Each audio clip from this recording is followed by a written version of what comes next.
Você já parou para pensar no que realmente vale a paixão de uma vida inteira? No que significa guardar uma memória com tanto carinho que ela vira parte de você? Pois é, eu guardei, cuidei, protegi. E meus próprios filhos jogaram tudo fora como se fosse lixo. Mas espera aí. Deixa eu te contar direito essa história, porque o final vocês não vão acreditar.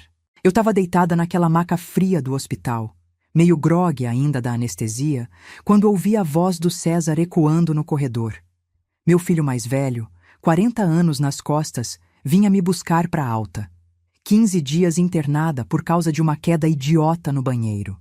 Fêmur fraturado, cirurgia, pinos de titânio, fisioterapia, o diabo a quatro. Mas eu tinha sobrevivido. Aos 68 anos, eu tinha sobrevivido.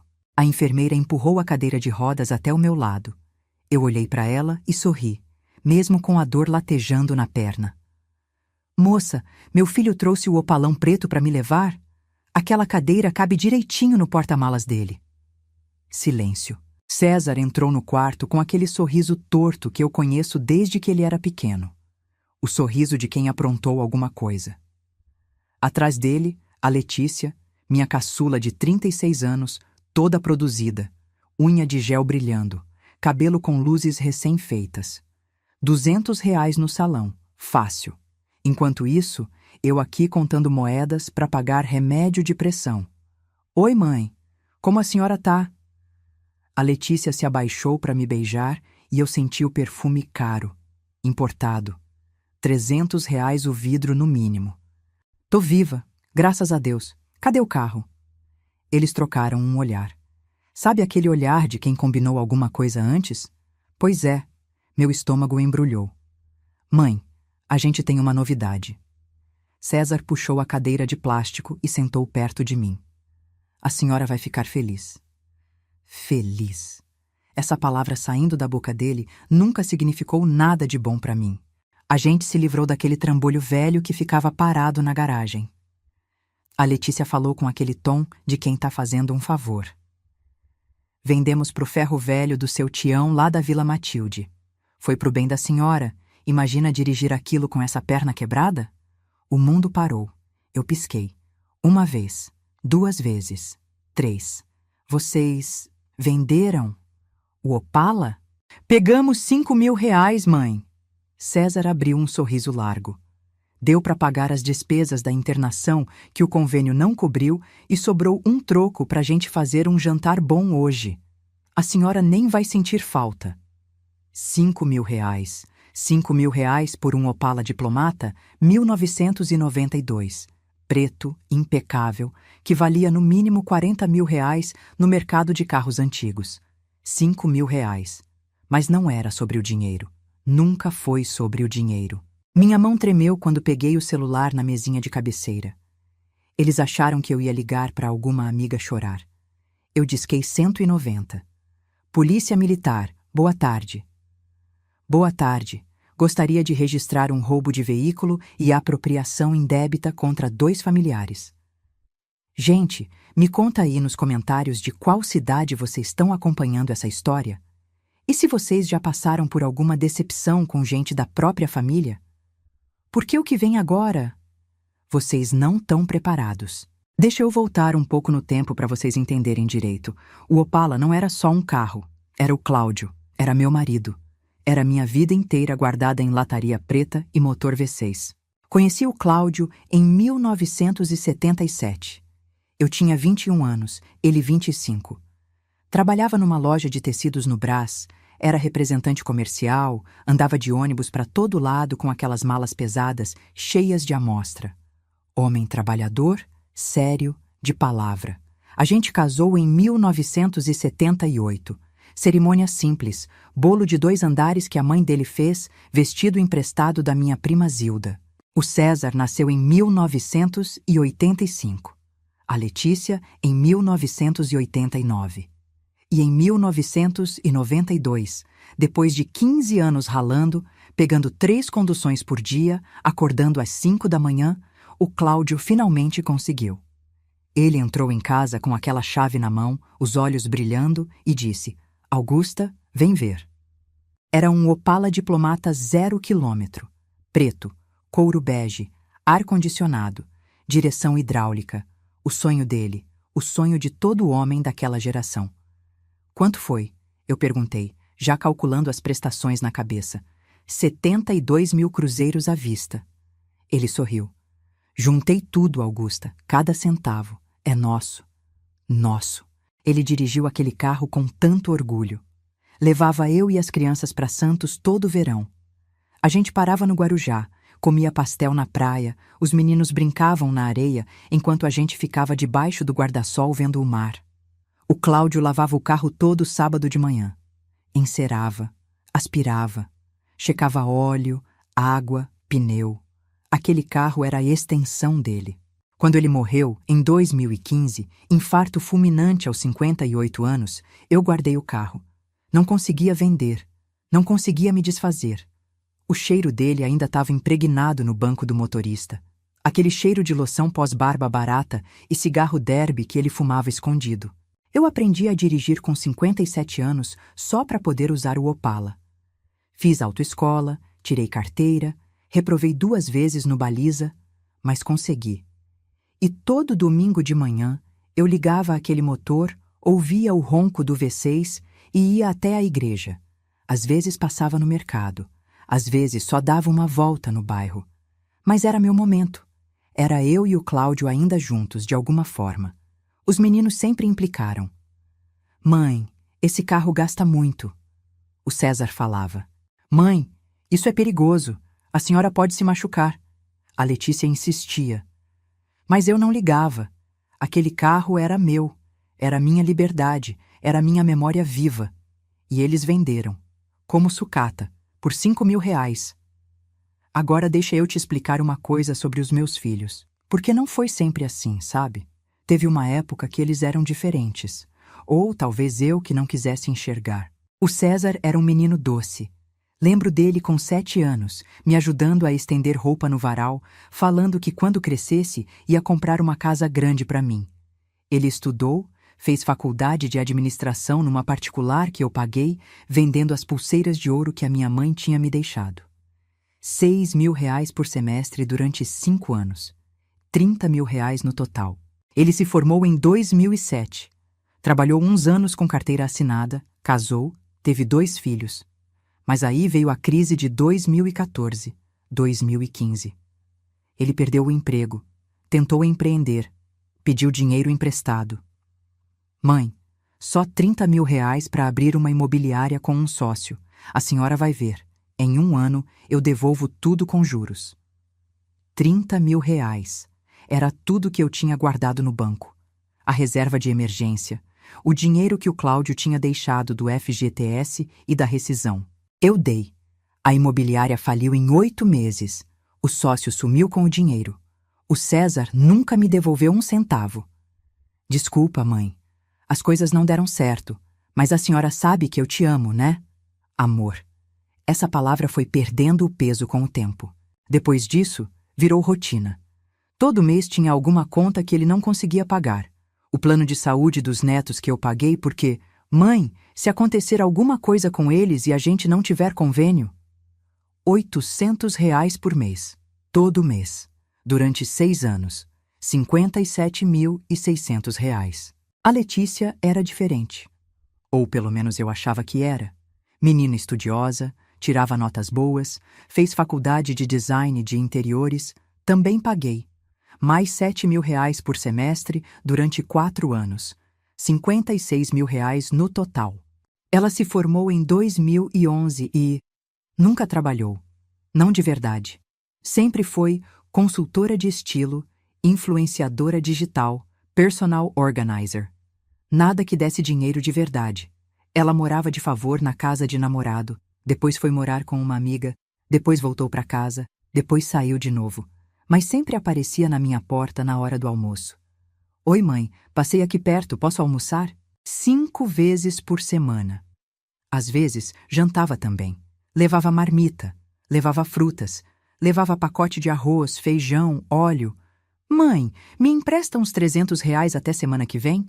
Tenho uma frila, mas o cliente só paga depois. Semana que vem nunca chegava. Eu anotava tudo num caderno velho. Cada real emprestado, cada conta paga, cada promessa quebrada.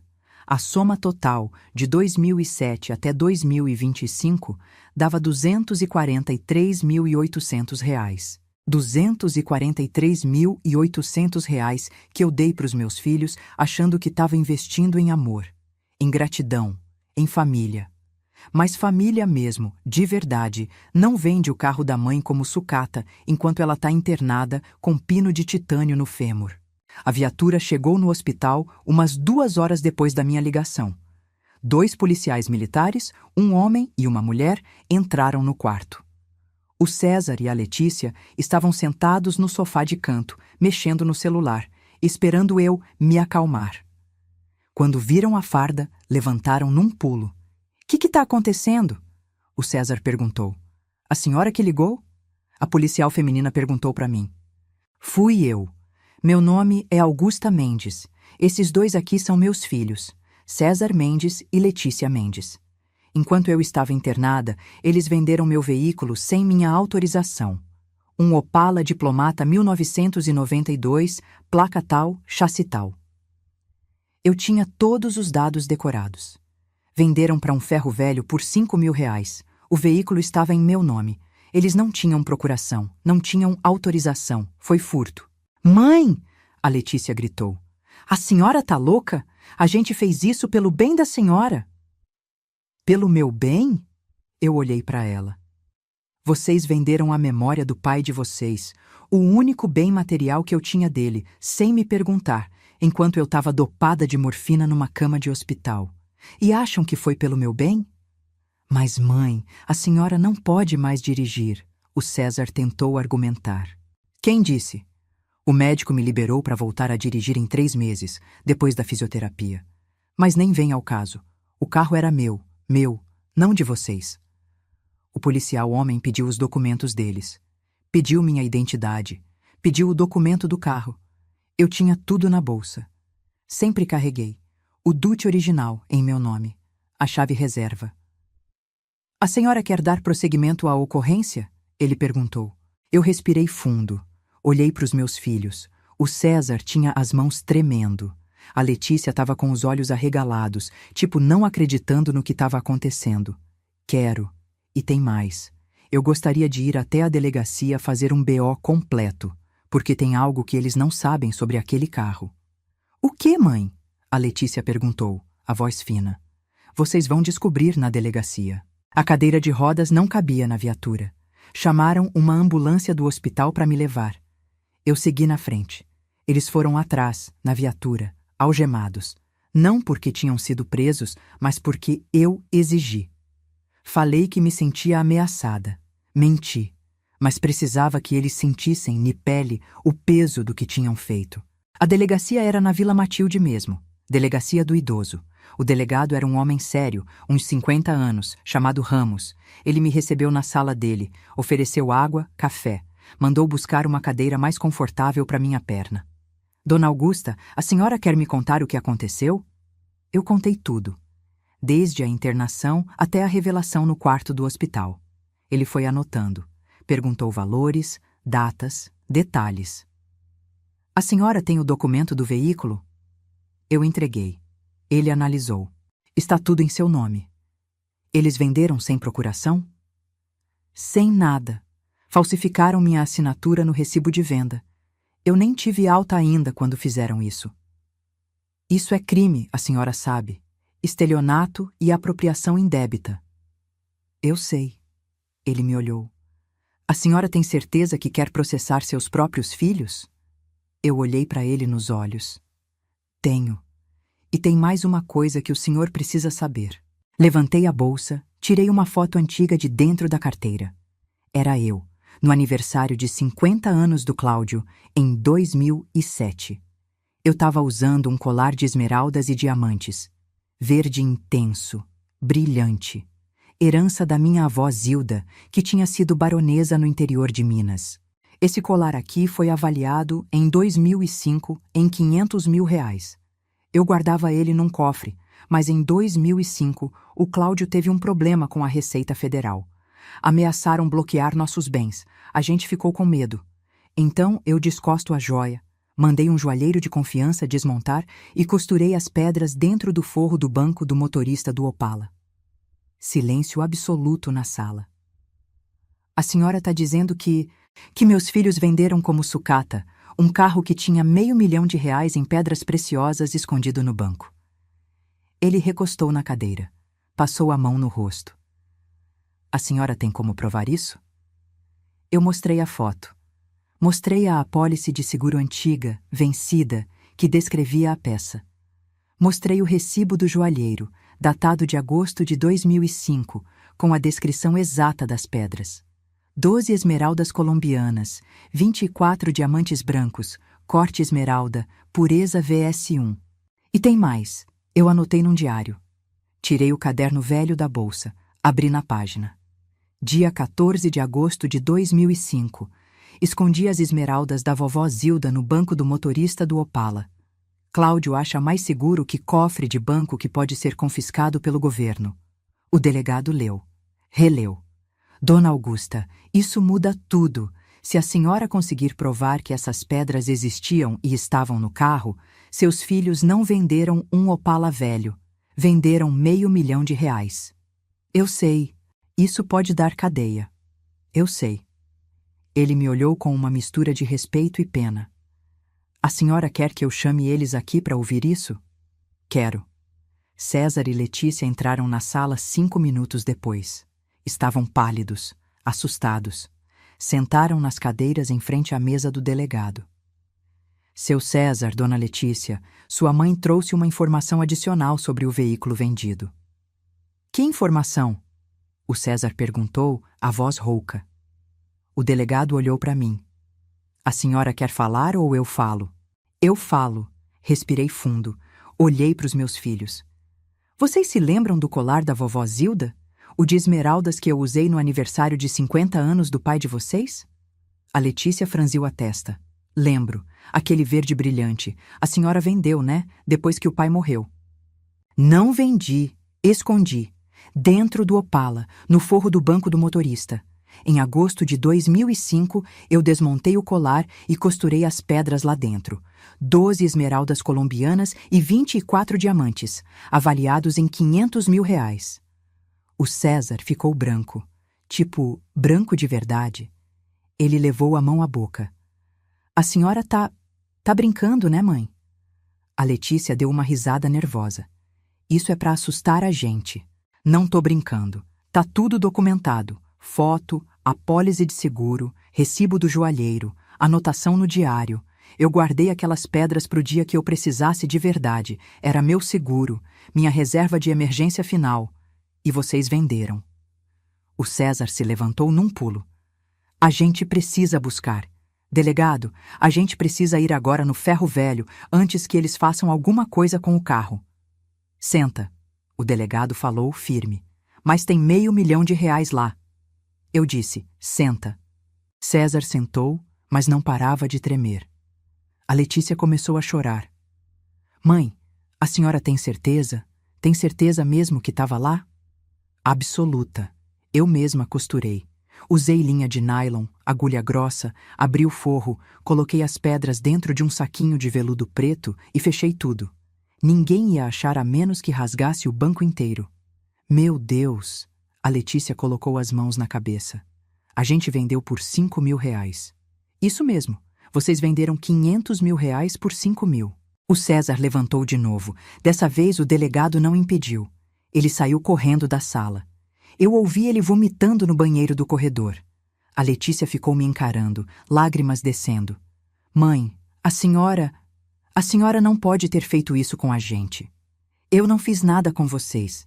Vocês que venderam o que não era de vocês. Mas a senhora devia ter contado. Para quê? Para vocês venderem as pedras antes? Para pedirem dinheiro emprestado usando elas de garantia? Eu escondi justamente porque não confiava em mais ninguém. Só no Cláudio. E ele morreu.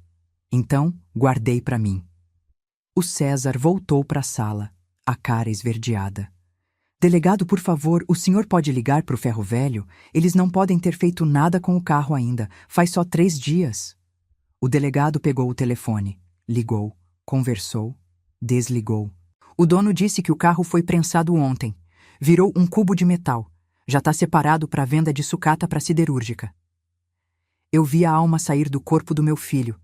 A Letícia soltou um grito agudo, de desespero real. Não, não pode ser. Mãe, faz alguma coisa. Fazer o quê, Letícia? Derreter o metal e procurar esmeralda misturada com ferrugem?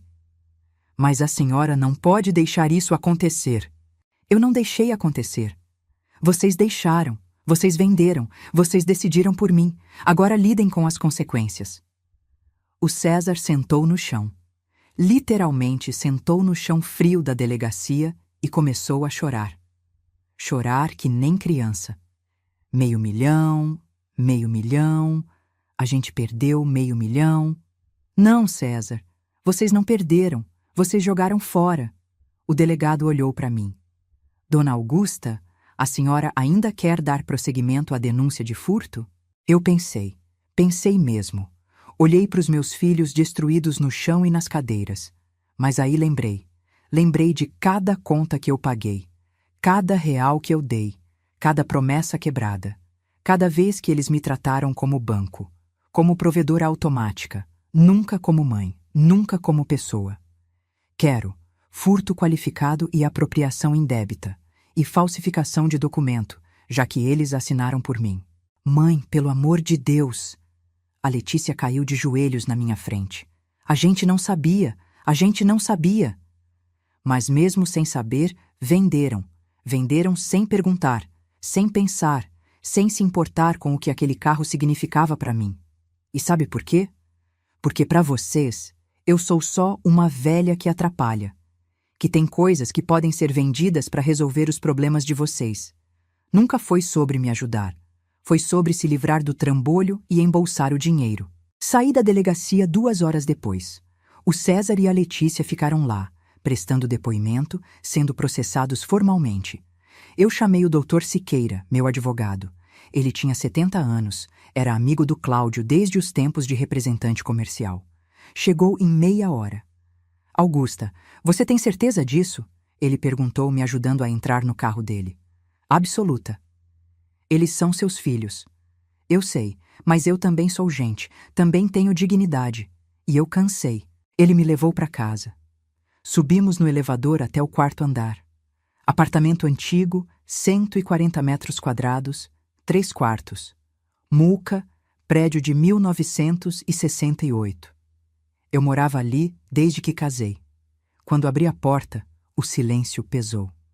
Não tinha mais o barulho do motor do Opala ligando na garagem. Não tinha mais nada. Sentei no sofá. O Dr. Siqueira fez um chá. A gente ficou em silêncio uns 20 minutos. Quanto você acha que o apartamento vale hoje? Eu perguntei. Uns 850 mil. Fácil. Localização boa, metragem grande, conservado. Quero vender.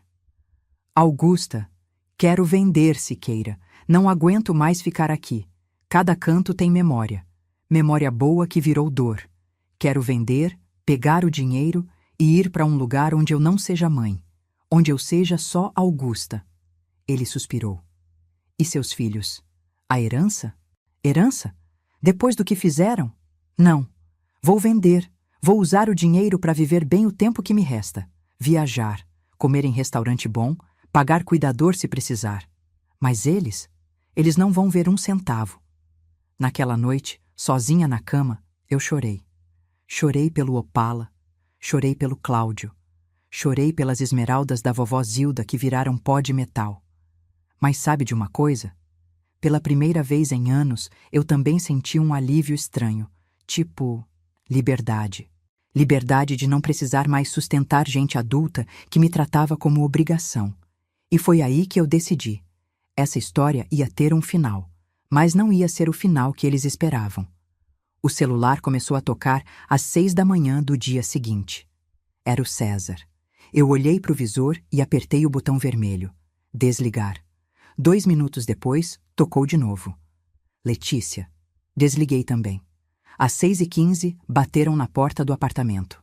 Bam, bam, bam. Insistente. Eu estava sentada na cozinha, tomando café com leite, olhando pela janela. Não levantei. Deixei bater. O porteiro ligou no interfone. Dona Augusta, seus filhos estão aqui embaixo, querem subir. Não autorizo. Mas eles estão insistindo muito, dizendo que é urgente. Não autorizo. Se continuarem perturbando, chame a polícia. Tem uma medida protetiva sendo solicitada hoje mesmo. Mentira. Ainda não tinha. Mas o porteiro não precisava saber. Eles foram embora. Mas as ligações não pararam. 12 ligações do César. 8 da Letícia. 5 de números desconhecidos que eu desconfiei que eram eles. Bloqueei todos. Às 9 horas, o Dr. Siqueira chegou com uma pasta debaixo do braço. Trouxe os papéis que você pediu. Procuração irrevogável para venda do apartamento. Alteração de testamento deixando tudo para a instituição de caridade. E a petição de medida protetiva contra seus filhos. Perfeito. Ele sentou na cadeira da sala, me olhou com aqueles olhos cansados de quem já viu muita coisa na vida. Augusta, você dormiu bem? Dormi. Pela primeira vez em meses, dormi sem acordar preocupada se o César ia me ligar pedindo dinheiro para pagar o agiota, ou se a Letícia ia aparecer aqui no horário de almoço comendo minha comida como se fosse self-service. E você não sente culpa? Sinto. Claro que sinto. São meus filhos. Eu botei eles no mundo. Cuidei, amei. Mas sabe o que eu sinto mais que culpa, Siqueira? Raiva. Raiva de ter sido usada. Raiva de ter sido tão idiota de achar que amor de mãe era suficiente para criar caráter em gente que não tem. Ele assentiu devagar. E as pedras? Você tem certeza que estavam lá? Absoluta. Eu mesma costurei. Dia 14 de agosto de 2005, sábado de manhã. O Cláudio tinha saído para jogar sinuca com os amigos. Eu peguei o colar, levei no joalheiro do Brás, o seu Moisés.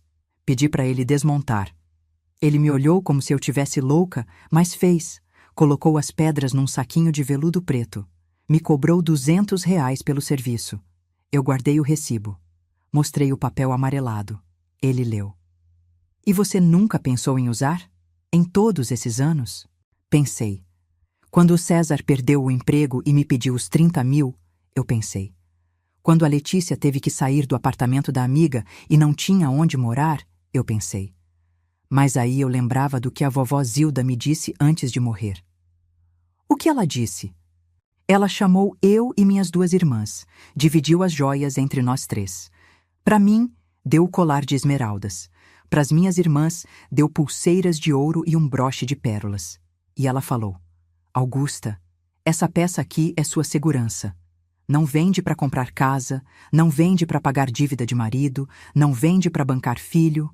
Guarda, porque vai chegar um dia que você vai precisar escolher entre morrer de fome com dignidade ou viver de favor sem ela, e nesse dia você vende. Siqueira ficou quieto. Eu guardei com tanto cuidado que nem o Cláudio mexia. E agora virou pó. Você tem certeza que o carro foi prensado? O delegado ligou, confirmou. Mas você não foi lá ver. Olhei para ele. Não fui. E não vou. Não quero ver o Opala do Cláudio transformado num cubo de ferrugem. Prefiro lembrar dele brilhando. Assinei todos os papéis. Procuração de venda, alteração de testamento, medida protetiva. Tudo. O Dr. Siqueira guardou na pasta. Vou protocolar hoje ainda. E Augusta, eu sei uma corretora muito boa. Ela consegue vender apartamento em menos de 3 meses. Você quer que eu entre em contato? Quero.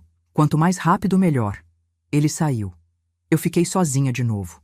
Peguei o caderno velho onde anotava os gastos com os filhos. Abri na primeira página. Fevereiro de 2007. César. Empréstimo para móveis do apartamento novo. R$ 3.000. Promessa de devolução, junho de 2007. Nunca devolveu. Maio de 2008. Letícia. Mensalidade da faculdade atrasada. R$ 7.000. Um semestre completo. Promessa de devolução, quando arrumar emprego. Nunca arrumou emprego de verdade. Fui virando as páginas.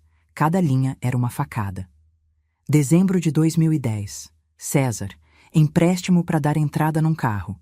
R$ 12.000. Promessa. Pagar em 12 vezes de R$ 1.000. pagou 3 parcelas e parou.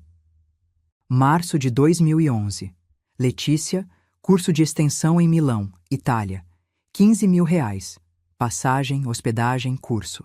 Promessa: conseguir trabalho em escritório de design famoso e devolver. Voltou sem emprego. Agosto de 2012. César, material de construção para reformar a casa. R$ 8.000. Promessa: devolver quando vender o apartamento antigo. Nunca vendeu. Página após página, ano após ano. Eu somei tudo à mão, na calculadora velha que fica na gaveta da cozinha. R$ 243.800. Quase R$ 250 mil que eu dei, emprestei, paguei, sustentei. Dinheiro que eu podia ter usado para viajar, para fazer tratamento dentário decente, para trocar esse sofá velho que afunda no meio, para comprar roupa boa. Mas não, eu guardava, economizava.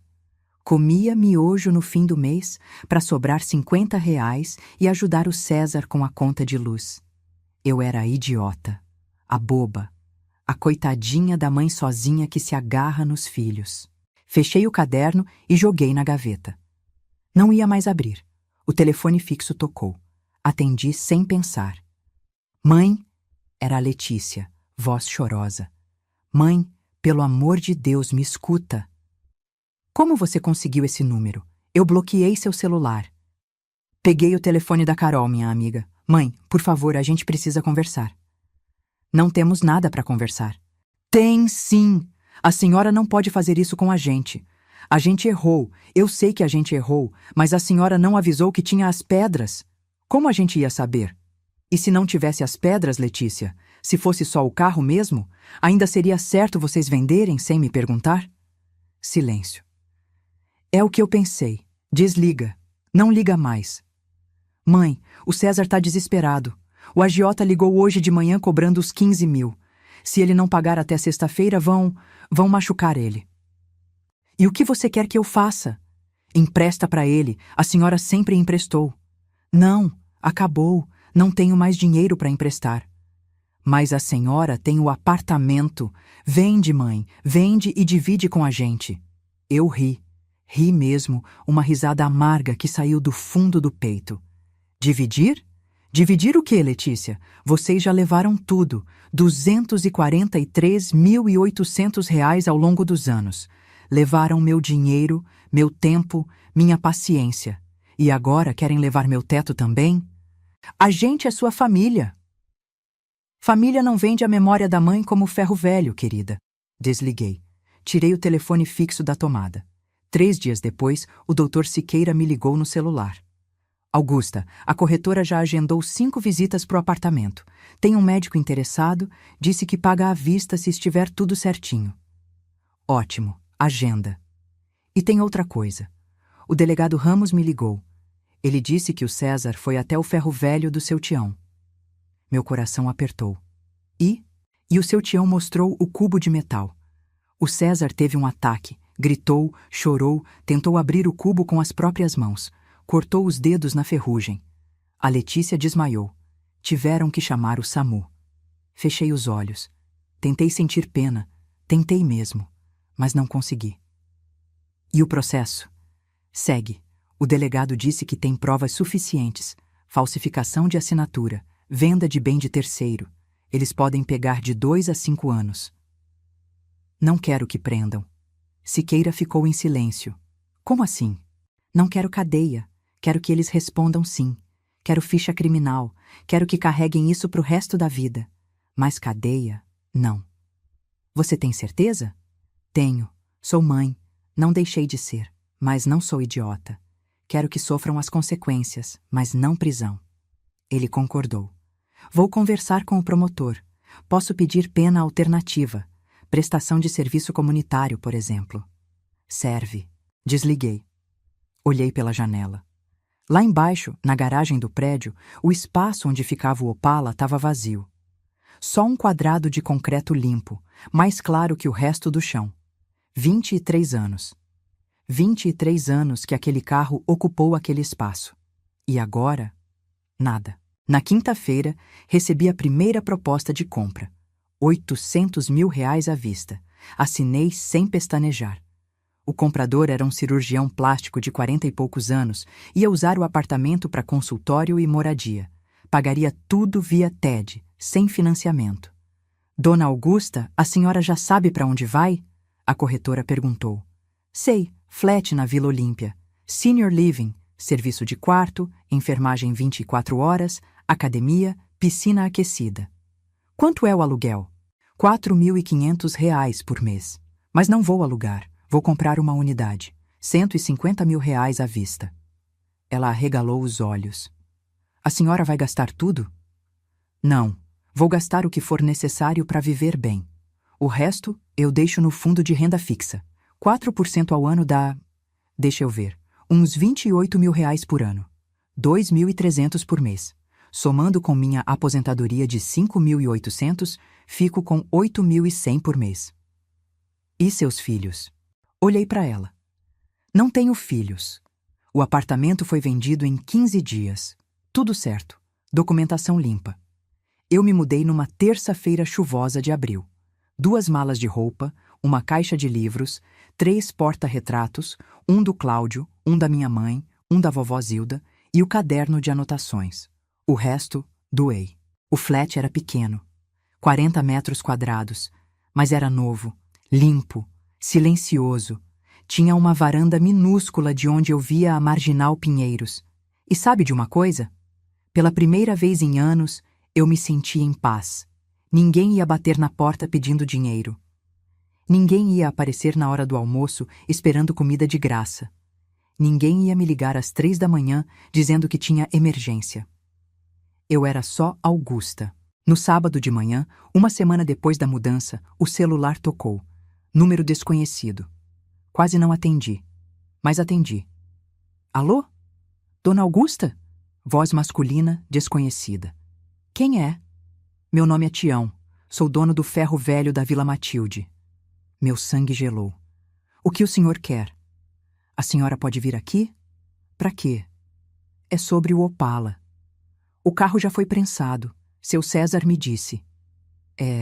Não exatamente. Como assim não exatamente? Ele suspirou. É melhor a senhora vir ver. Por favor. Desliguei. Fiquei 10 minutos olhando para a parede. Será que era golpe? Será que o César estava usando o Tião para me atrair? Mas, e se não fosse? Liguei para o Dr. Siqueira. Você pode ir comigo no ferro velho? Agora? Agora. Ele aceitou. Me buscou em meia hora. Fomos até a Vila Matilde. O ferro velho ficava numa rua de terra no fundo de um bairro operário. Portão enferrujado, pilhas de metal, cheiro de graxa e ferrugem. O seu Tião era um homem de uns 60 anos, barrigudo, camisa suja de óleo. Ele nos recebeu no portão. Dona Augusta? Sou eu. Entra, por favor. Entramos. Ele nos levou até os fundos do terreno. E lá, debaixo de uma lona preta, estava o Opala inteiro. Eu parei. Não consegui dar mais um passo. Como... Minha voz falhou. O seu Tião coçou a cabeça. Olha, eu vou ser sincero com a senhora. Quando os filhos da senhora venderam o carro, eu achei barato demais. Opala Diplomata desse ano nesse estado vale no mínimo 30, 40 mil. Eu paguei 5 mil. Então eu desconfiei. Desconfiou do quê? Que era roubado. Ou que tinha algum problema. Aí eu não prensei. Guardei aqui nos fundos, cobri e esperei. Daí veio a polícia, aquele delegado, me mostrando o BO, dizendo que o carro tinha sido vendido sem autorização da dona. Eu falei, tá aqui. Não mexi. Lágrimas desceram no meu rosto. Eu nem percebi. Aí os filhos da senhora vieram aqui feito loucos procurando o carro. Eu fiquei com medo, sabe? Medo de me envolverem em coisa errada. Então eu menti. Falei que tinha prensado. Eles ficaram desesperados, reviraram o pátio inteiro, mas eu escondi o carro aqui atrás. E agora? Agora eu quero devolver para a senhora. Eu caminhei devagar até o carro. Tirei a lona. A lataria preta brilhava. O Cláudio tinha acabado de lavar. Passei a mão no capô.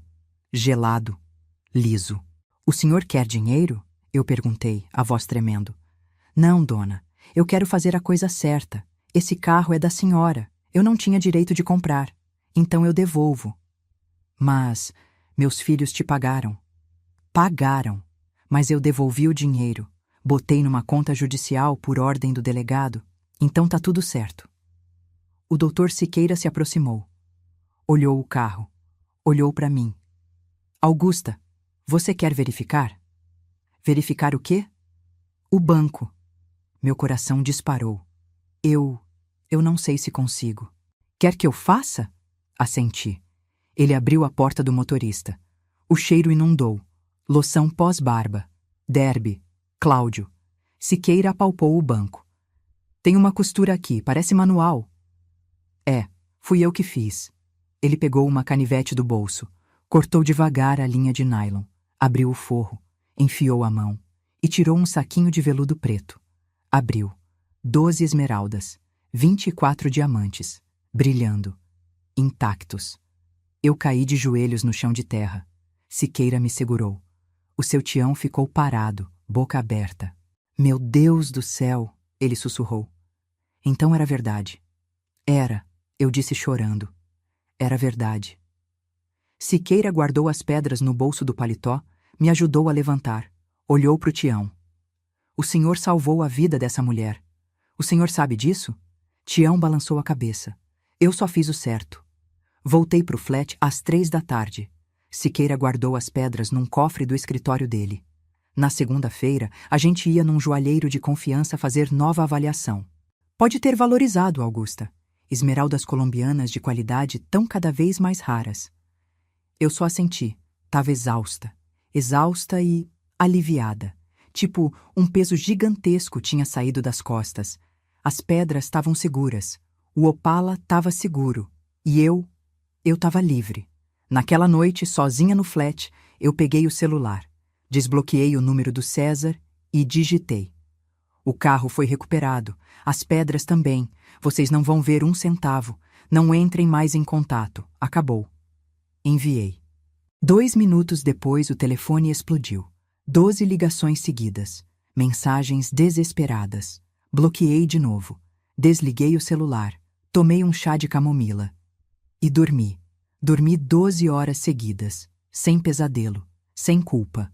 Só paz. A avaliação das pedras aconteceu numa terça-feira de manhã.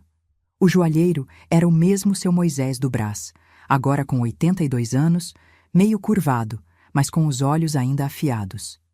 Ele colocou as esmeraldas e os diamantes na mesa, acendeu a luz especial, pegou a lupa. Ficou 15 minutos em silêncio absoluto. Só o barulho da respiração dele e o tic-tac do relógio de parede. Finalmente, ele tirou a lupa. Olhou para mim. Dona Augusta, a senhora guardou um tesouro. Quanto? Em 2005, quando desmontei esse colar, eu avaliei em R$ 500.000. Hoje, com a cotação do dólar, a raridade das esmeraldas colombianas desse tamanho e pureza e a qualidade dos diamantes... Ele anotou números numa folha. R$ 780.000. Conservador. Minha cabeça rodou. E se a senhora quiser vender em leilão internacional, pode chegar a R$ 1.200.000. Tem colecionador que paga qualquer preço por esmeralda colombiana antiga. O doutor Siqueira assobiou baixinho. Augusta, mas eu recomendo não vender tudo de uma vez. Seu Moisés continuou. Vende metade agora, guarda metade. Ou remonta o colar, usa, deixa de herança para alguém que a senhora ame de verdade. Herança. Essa palavra me deu um nó na garganta. Não tenho para quem deixar, eu disse. Nenhum familiar? Tenho 2 filhos, mas eles morreram para mim. Seu Moisés ficou quieto. Depois assentiu devagar. Entendo. Saímos da joalheria com as pedras guardadas numa bolsinha que o doutor Siqueira trancou dentro da pasta. Fomos direto para o banco. Alugamos um cofre. Guardamos tudo. O que você vai fazer agora? Siqueira perguntou enquanto a gente tomava café numa padaria. Vou viver. E seus filhos? Eles não vão desistir, Augusta. Você sabe disso. Eu sei, mas eu não volto atrás. Não perdoo. Não esqueço. Ele mexeu o açúcar no café. Posso te fazer uma pergunta pessoal? Pode. Você os ama ainda? Fiquei em silêncio. Pensei. Pensei de verdade. Amo. Claro que amo. São meus filhos. Eu dei à luz eles. Amamentei. Cuidei quando estavam doentes. Ensinei a andar, a falar, a ler. Mas minha voz falhou. Mas amor não é suficiente, Siqueira. Amor sem respeito é prisão. Amor sem reciprocidade é escravidão. E eu cansei de ser escrava dos meus próprios filhos. Ele não respondeu. Só pegou minha mão e apertou.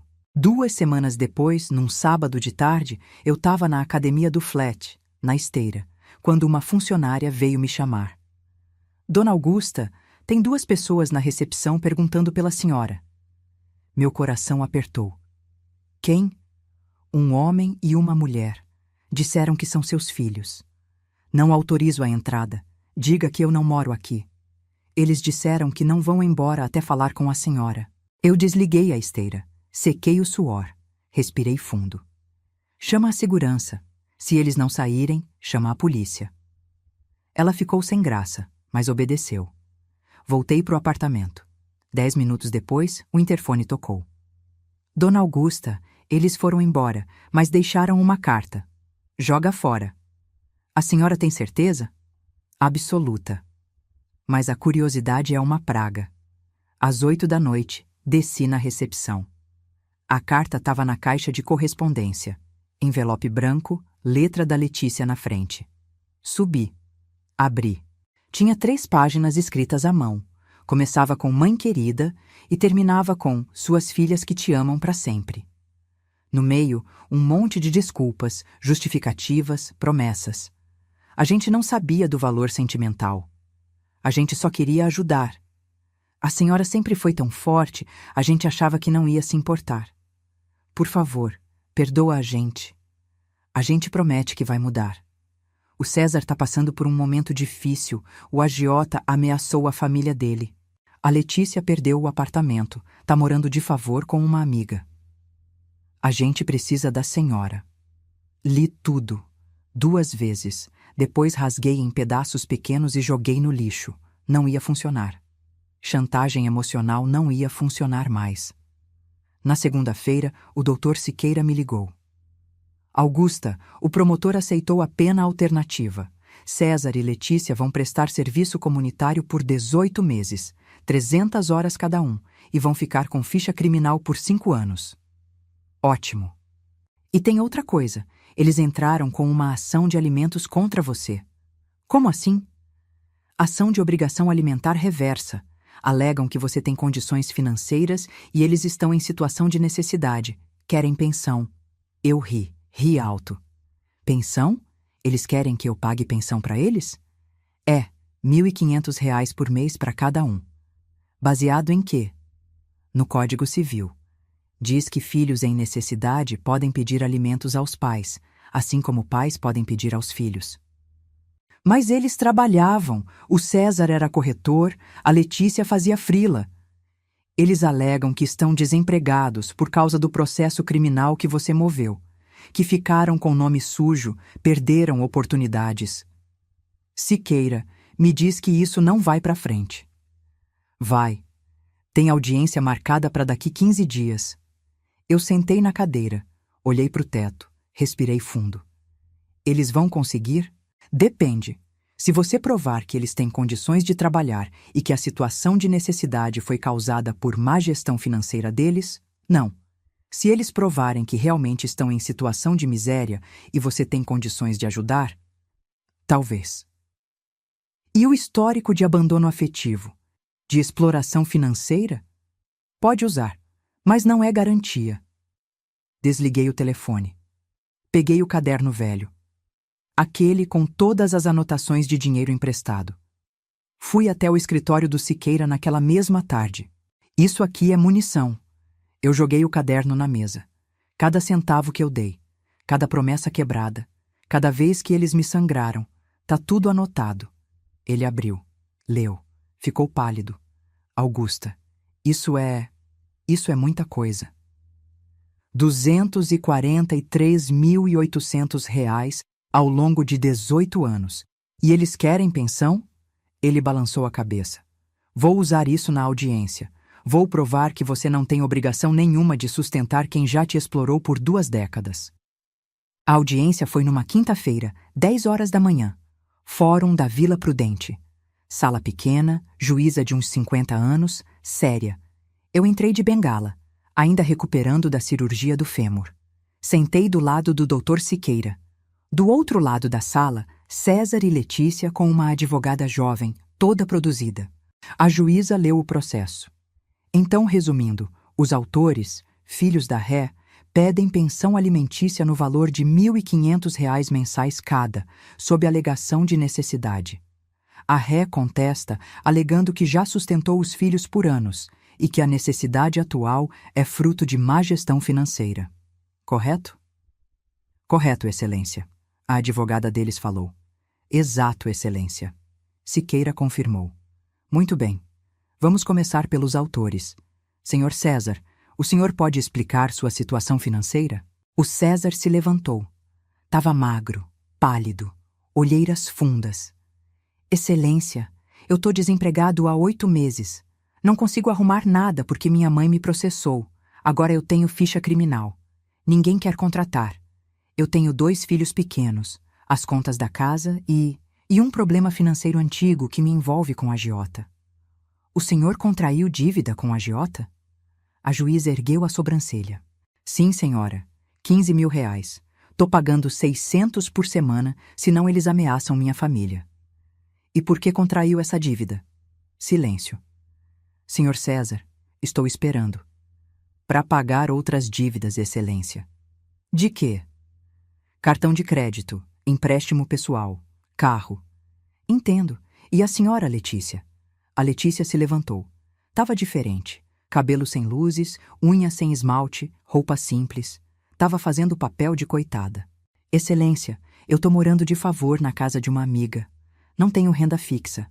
Tento fazer freela de consultoria de estilo, mas sem investimento em marketing, sem dinheiro para roupa boa, sem carro, é impossível. Preciso da ajuda da minha mãe para me reerguer.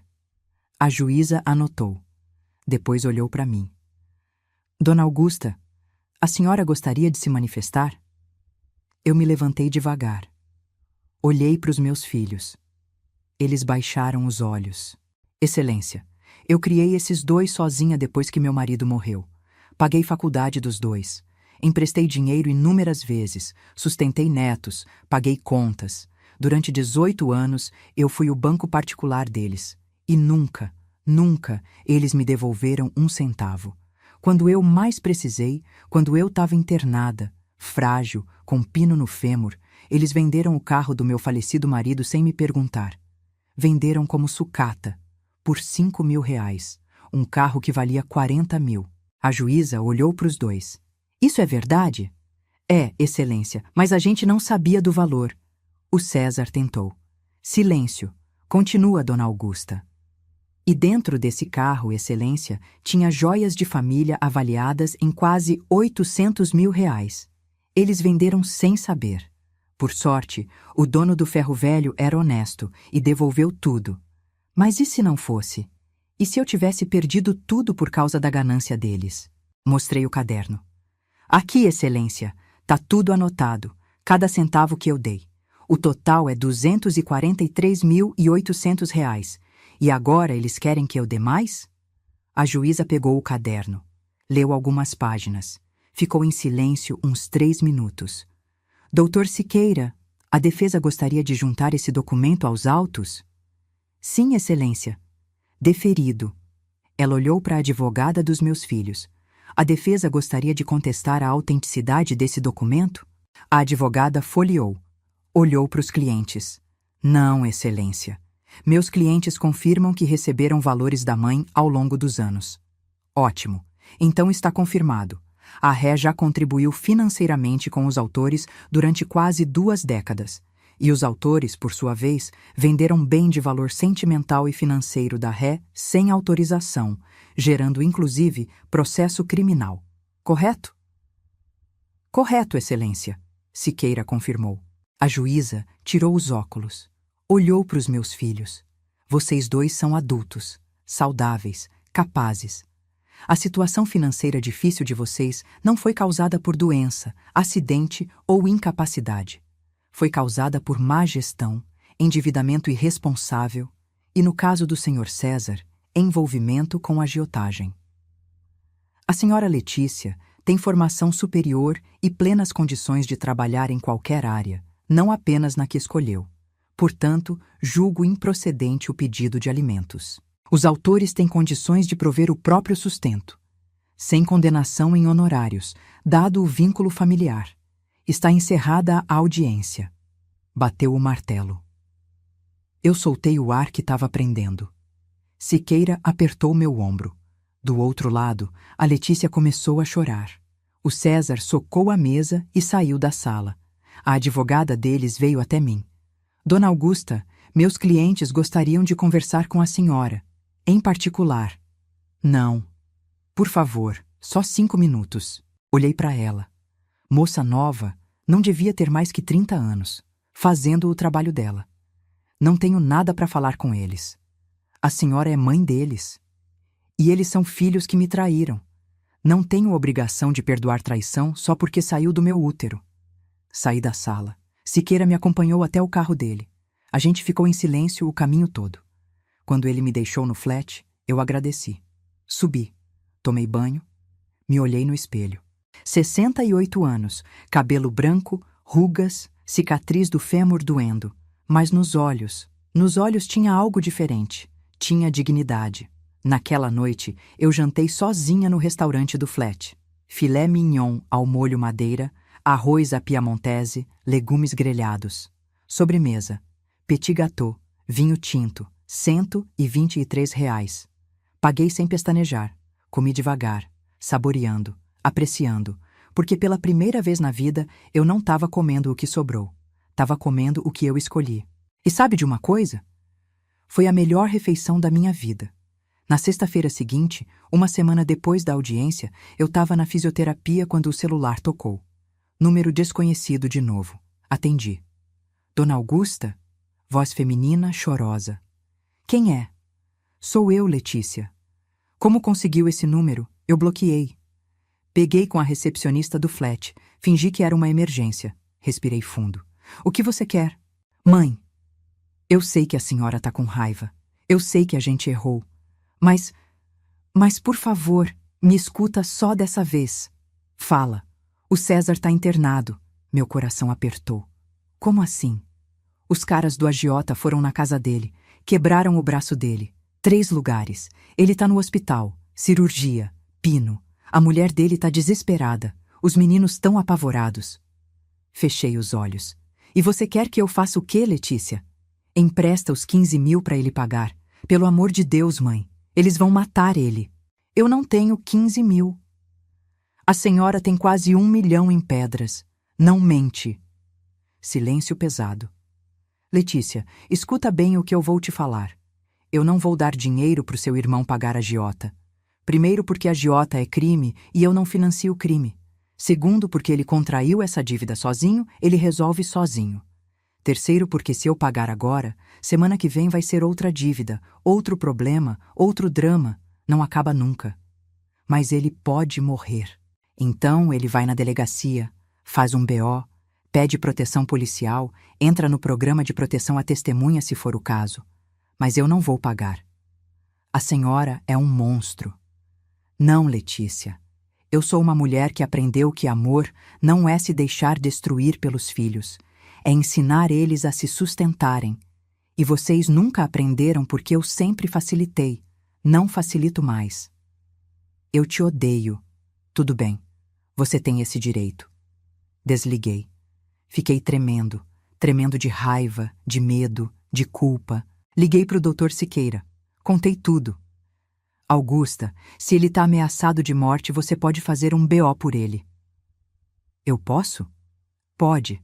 Como mãe, pode noticiar crime e pedir proteção policial para ele, mas não precisa pagar o agiota.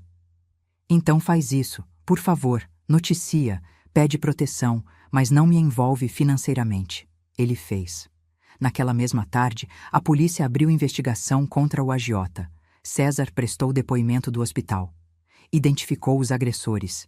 Eles foram presos 2 dias depois. A dívida? Cancelada judicialmente. A agiota não pode cobrar na justiça. César ficou livre. Mas não me ligou para agradecer. Nem a Letícia. E sabe de uma coisa? Não fez falta. 1 ano e 4 meses se passaram desde aquele dia no hospital. 1 ano e 4 meses desde que ouvi meus filhos dizerem que venderam o Opala do pai deles como ferro velho. Muita coisa mudou. O flat virou meu refúgio de verdade. Acordar sem medo do telefone tocar pedindo dinheiro. Almoçar sem ter que dividir com quem aparecia de surpresa. Dormir em paz sabendo que ninguém ia bater na porta com problema financeiro. Fiz amizades. Dona Célia, 72 anos. Viúva também. Moradora do flat há 3 anos. A gente fazia caminhada junto todo dia às 7 da manhã no Parque do Ibirapuera. Seu Orlando, 75, ex-engenheiro, viúvo, que jogava dominó comigo toda quinta-feira à tarde. Gente boa, gente que não queria nada de mim além de companhia. Vendi metade das pedras, 390 mil reais. Coloquei tudo em renda fixa. O rendimento mensal dava uns 3.200 reais. Somando com a aposentadoria, eu tinha quase 9 mil reais por mês. Dinheiro que eu nunca tinha tido na vida. Comprei roupa boa. Fiz implante dentário. Troquei os óculos. Comecei a ir no salão todo mês fazer escova, unha, sobrancelha. Gastava uns 400 reais. Mas sabe de uma coisa? Eu merecia. A outra metade das pedras eu guardei. Para emergência real. Para caso eu precisasse de tratamento médico caro, de internação em hospital particular, de remédio importado, segurança. Exatamente o que a vovó Zilda tinha me ensinado. O Opala eu guardei numa garagem alugada. 300 reais por mês. Não dirigia mais. A perna não tinha voltado 100% e o médico não recomendava. Mas também não vendia. Ia lá todo sábado de manhã. Sentava no banco do motorista. Ligava o motor, ouvia o ronco do V6, ficava uns 20 minutos, depois desligava e voltava. Era minha terapia. Dos meus filhos, eu não tive notícia durante meses. Nem quis. Bloqueei todos os contatos possíveis. Mudei de número. Instruí a recepção do flat a nunca dar meu paradeiro. Eles sumiram da minha vida.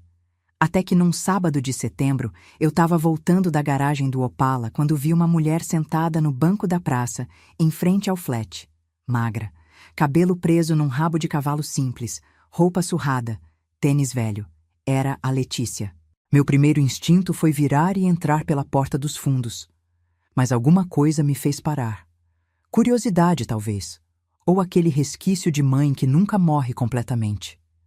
Me aproximei devagar. Ela não tinha me visto ainda. Tava olhando para o celular. Ou talvez só fingindo que olhava. Letícia! Ela levantou a cabeça num pulo. Os olhos arregalaram. Mãe! Ficamos nos encarando. Ela estava diferente. Mais velha, cansada, sem maquiagem, sem aquela pose de rede social. O que você está fazendo aqui? Eu precisava falar com a senhora. Como descobriu o endereço? Perguntei para o Dr. Siqueira. Ele não quis falar, mas eu insisti tanto que ele cedeu. Ia ter conversa com o Siqueira depois, mas agora... Fala. Ela respirou fundo. Posso sentar? Tá sentada. Não, digo, lá em cima, no seu apartamento. Não, mãe. Aqui, se é para falar, fala aqui. Ela mordeu o lábio, olhou ao redor. Tinha gente passando, gente com cachorro, criança brincando. Tá bem. Sentei no banco ao lado dela. Deixei um espaço entre nós. Como a senhora tá? Ela perguntou. Bem. E você?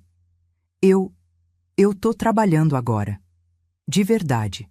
Vendedora numa loja de roupas no shopping Aricanduva. R$ 1.500 por mês, mais comissão. Consegui alugar um quartinho em Itaquera. R$ 500. É pequeno, mas é meu. Assenti. Não falei nada. E eu parei de mentir, sabe? Parei de fingir que eu era influenciadora, consultora, essas coisas. Eu sou vendedora. E tá tudo bem. Que bom. Silêncio. O César também tá trabalhando. Motorista de aplicativo. Pegou um carro alugado, paga 600 por semana, mas está conseguindo tirar uns 2.500 limpos por mês. Tá pagando as contas, devagar. Os meninos continuam na escola pública, mas estão bem. Que bom. Mais silêncio. Ela mexeu nas mãos. Mãe, eu vim aqui para pedir desculpa. Olhei para ela. Desculpa por tudo, por ter tratado a senhora como banco, por ter vendido o carro sem perguntar, por ter sido tão egoísta, tão ingrata. A voz dela falhou. A gente não valorizava. A gente achava que a senhora era obrigada. Que mãe é para isso? Para dar, sempre dar. E a gente só recebia, nunca dava nada de volta. Lágrimas começaram a descer no rosto dela. Quando a senhora cortou a gente, eu fiquei com raiva primeiro. Achei que a senhora estava sendo cruel, injusta, mas aí eu tive que me virar sozinha pela primeira vez na vida. E eu entendi.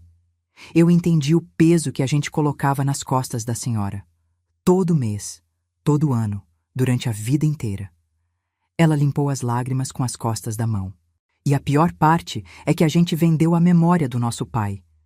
A gente vendeu o Opala que ele amava, que a senhora guardava com tanto carinho, por 5.000 reais. 5.000 reais, mãe. A gente é tão patético. Fiquei em silêncio. Deixei ela falar. Eu não vim aqui pedir dinheiro, nem pedir para voltar a morar com a senhora, nem pedir perdão, porque eu sei que não mereço. Eu só queria que a senhora soubesse que eu mudei, de verdade, que eu aprendi, que todo dia eu acordo e lembro do que a gente fez e sinto vergonha, mas também sinto gratidão. Gratidão? Perguntei. Por a senhora ter tido coragem de cortar a gente. Porque se não tivesse cortado, eu ia continuar sendo aquela parasita inútil pelo resto da vida. A senhora me obrigou a crescer. E eu odiei. Mas hoje eu agradeço. Ela olhou para mim. Olhos vermelhos. Rosto inchado. A senhora não precisa me perdoar. Não precisa voltar a falar comigo. Eu só queria que soubesse disso. Levantou. Ia embora. Letícia. Ela parou. Virou. Senta. Ela sentou. Respirei fundo. Olhei para o céu, para o parque, para as crianças brincando. Você machucou muito, sabia? Você e seu irmão. Vocês me sangraram por anos. Me fizeram sentir que o único valor que eu tinha era o tamanho da minha conta bancária. E quando não tinha mais dinheiro para dar, vocês venderam o que restou. Venderam a memória do pai de vocês. Ela abaixou a cabeça. Continuei. Mas eu também errei. Eu deixei. Eu permiti. Toda vez que vocês pediam, eu dava. Toda vez que vocês prometiam devolver e não devolviam, eu releva. Eu criei essa dinâmica. Eu ensinei vocês que estava tudo bem me usar. Não, mãe. A culpa foi nossa. Foi de todos nós. Eu por permitir, vocês por abusar. Fiquei em silêncio uns segundos. Você tá trabalhando mesmo? Não tá mentindo? Tô, juro. Segunda a sábado, das 10 às 6. Posso mostrar o rolerite se a senhora quiser. Não precisa. Eu acredito. Ela arregalou os olhos. Acredita? Acredito. Você tá diferente.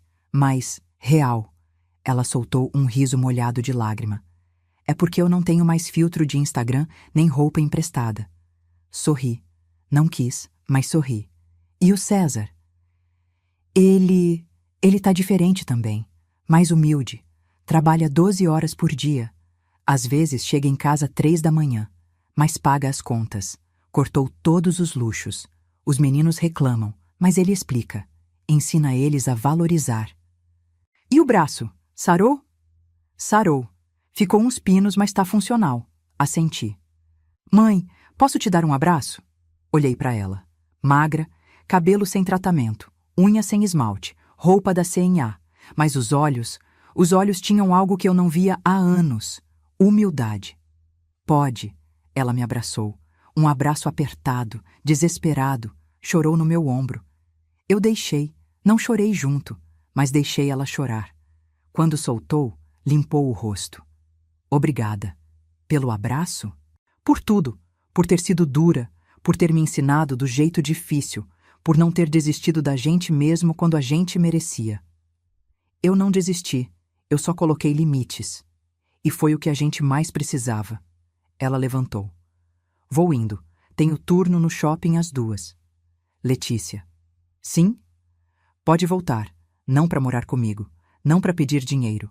Mas pode visitar, de vez em quando, se quiser. O rosto dela se iluminou. Sério? Sério, mas com regras. Quais? Nada de pedir dinheiro emprestado. Nada de chegar de surpresa.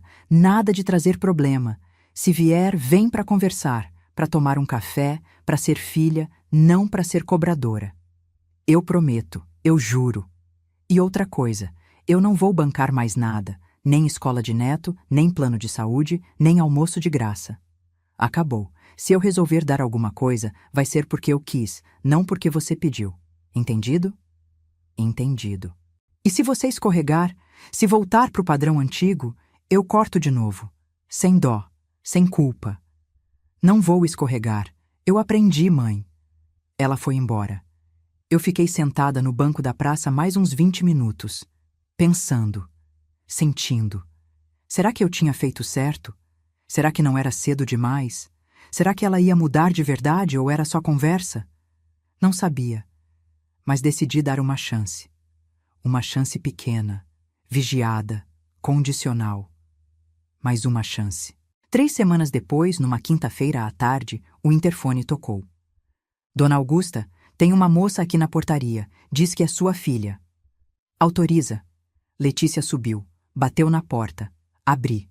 Ela estava com um saco de papel na mão. Oi, mãe. Oi, entra. Ela entrou. Olhou ao redor.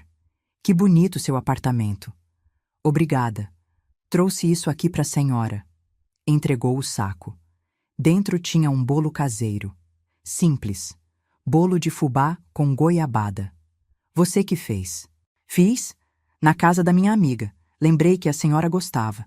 Sentei na mesa, cortei um pedaço. Provei. Tava bom. Não tava perfeito, mas tava bom. Gostei. Ela sorriu. Que bom. Tomamos café.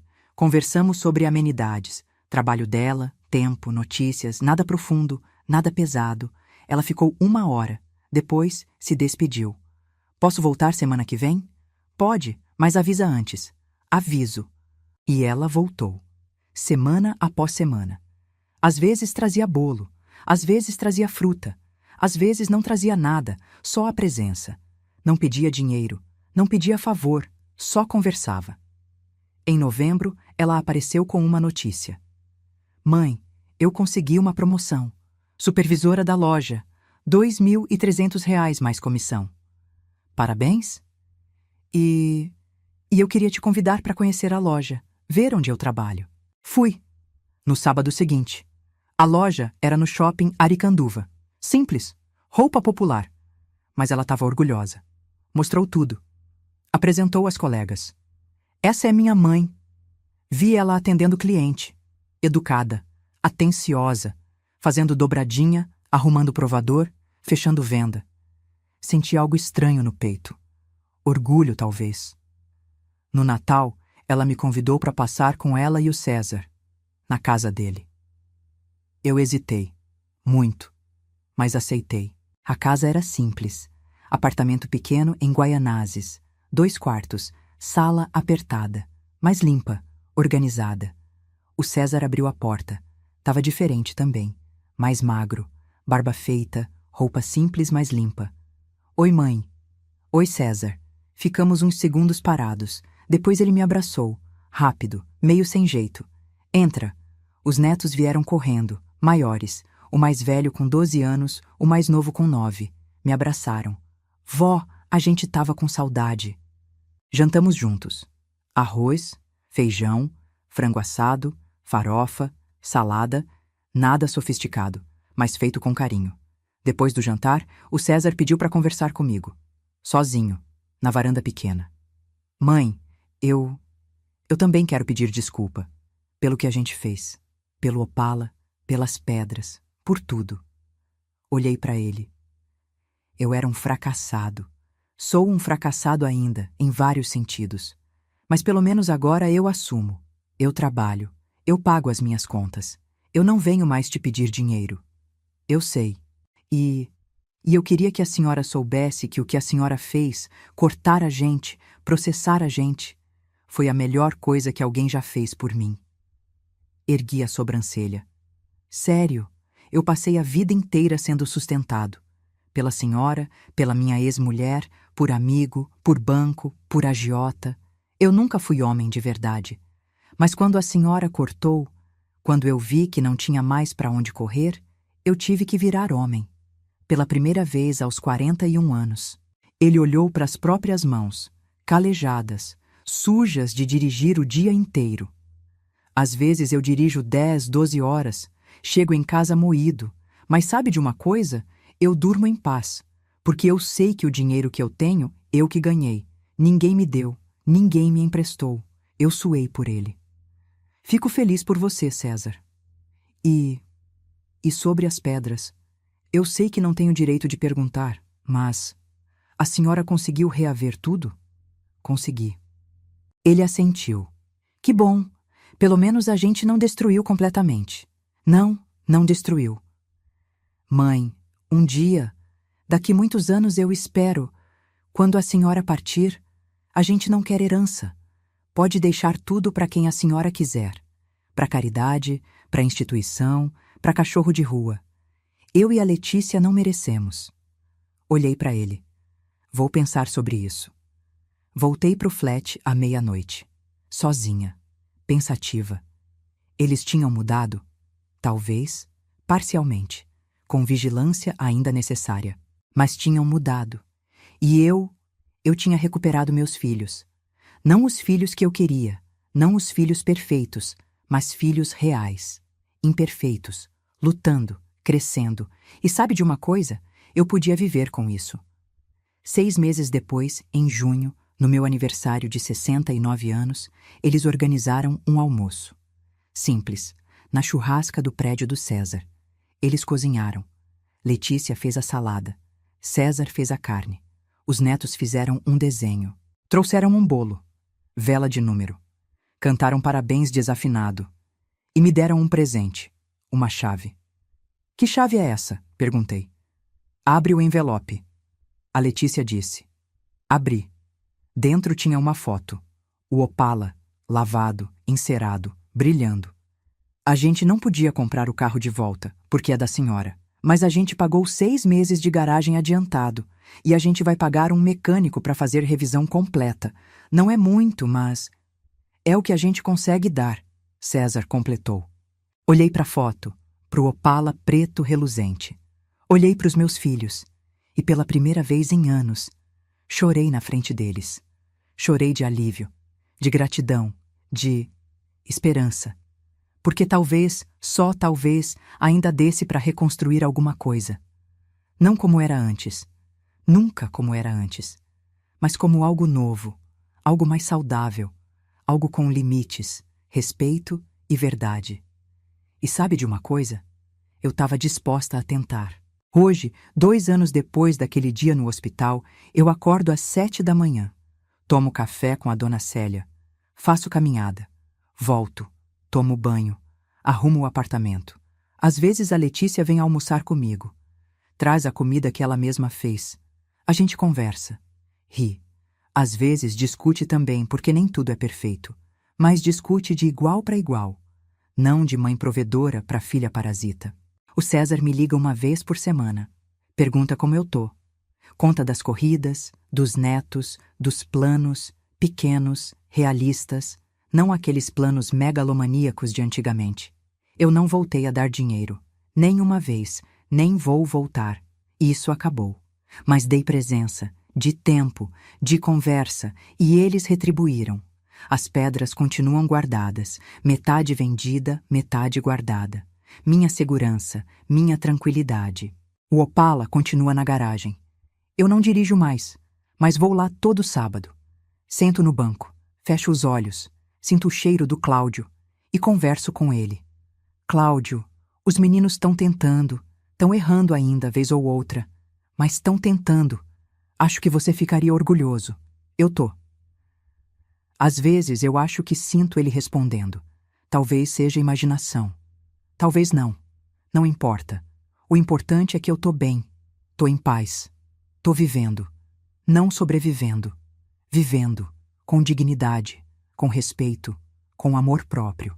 E se tem uma coisa que eu aprendi nesses 2 anos todos, é que amor de mãe não é se sacrificar até sumir. É ensinar os filhos a voarem sozinhos. Mesmo que para isso você precise cortar as asas deles primeiro. Para que aprendam a crescer outras. Mais fortes. Mais verdadeiras. Foi doloroso? Foi. Valeu a pena? Valeu. Eu perdi 500 mil reais em pedras? Não. Eu ganhei minha vida de volta. E não tem dinheiro no mundo